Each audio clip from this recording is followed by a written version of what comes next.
par la sécheresse. L'oasis de Tozeur, joyau tunisien vieux de 4000 ans, est menacé de disparition. Le site abrite 400 000 palmiers et des cultures de dattes qui font vivre toute une région. Reportage Victor Frédéric, Élodie Delevoye.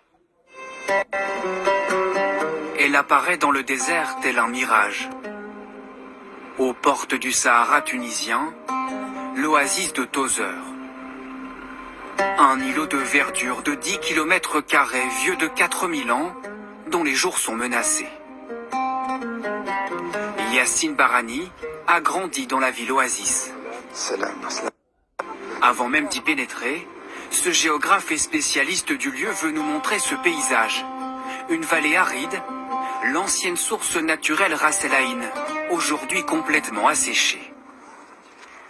Il y avait plus que 100 sources naturelles dans la zone des Ras El Aïn. Ce site-là qui représentait donc l'identité de Jiridi, l'identité de Tozeur. On voit ici donc la sécheresse, on voit l'aridité. Je suis très triste pour voir ce paysage. Il n'y a rien. Sur ce site, où coulait une large rivière il y a 30 ans, il ne reste que ce filet d'eau, issu d'un forage. C'est juste pour l'image, oui. C'est juste pour le tourisme. De l'eau pompée dans les sous-sols, comme c'est le cas presque partout à Tozeur. Pour alimenter l'immense palmeraie et ses 400 000 arbres, les agriculteurs locaux ont multiplié les puits privés. Plus de 3000 comme celui-ci, épuisant de plus en plus vite les nappes phréatiques. Ce sont des nappes peu renouvelables, donc il faut les gérer d'une façon intelligente pour avoir donc la durabilité de l'oasis. Et sans ça? Sans ça, donc, c'est la mort. Une urgence, souvent ignorée à Tozeur. Car ici, la culture de la datte fait vivre toute la région. Chaque herbardoura possède 5 hectares de palmeraie. Voilà. Et celle-ci, ici, le femelle. C'est avec cette poudre qu'on pollinise le palmier pour la fécondation. Pour économiser l'eau, lui a choisi de pratiquer une culture traditionnelle. On cultive sur 3 étages avec le palmier, les arbres fruitiers et par terre. Un système censé limiter l'évaporation, dérisoire aujourd'hui face au réchauffement climatique. Alors, lui aussi est obligé de pomper beaucoup d'eau pour son irrigation. On a essayé avec la méthode sur 3 niveaux, mais ça ne suffit pas. Il faudrait tout changer et irriguer avec un système de goutte à goutte. Un investissement trop cher pour lui, comme pour de nombreux agriculteurs.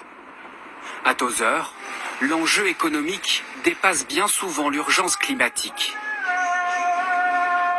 Avec les dattes, le tourisme fait vivre l'oasis, un secteur lui aussi très gourmand en eau. En bordure de palmeraie, cet hôtel est le dernier arrivé de la région. 93 suites et villas de luxe, tout confort, installées en plein désert. Comme vous pouvez le voir, donc c'est une villa assez spacieuse avec 107 mètres carrés, un séjour ainsi d'une chambre à coucher avec un king size bed. Mais aussi de nombreuses piscines privées et collectives. Des équipements indispensables pour séduire les clients selon l'hôtel et maintenir un secteur vital pour de nombreux oasiens. L'hôtel, il emploie plus de 160 personnes et je dirais plus de 85% sont de Tozeur. Nous faisons de notre mieux pour créer de l'emploi pour les locaux, pour créer de l'emploi aussi pour donc les fournisseurs, les prestataires de services, etc. de Tozeur et des régions qui sont à la périphérie. Un argument économique qui pourrait rapidement éprouver ses limites. Avec le réchauffement climatique, des sécheresses plus nombreuses ravagent déjà des parcelles de palmiers, à l'image peut-être du futur de l'oasis tout entière. Les hydrologues spécialistes de la région estiment qu'au rythme actuel, il faudrait moins d'1 siècle pour que la totalité des réserves en eau des sous-sols de Tozeur soit complètement épuisée, condamnant ainsi cette oasis millénaire à sa disparition. Elles sont rarement les bienvenues quand on prend un verre en terrasse. Les guêpes, vous l'avez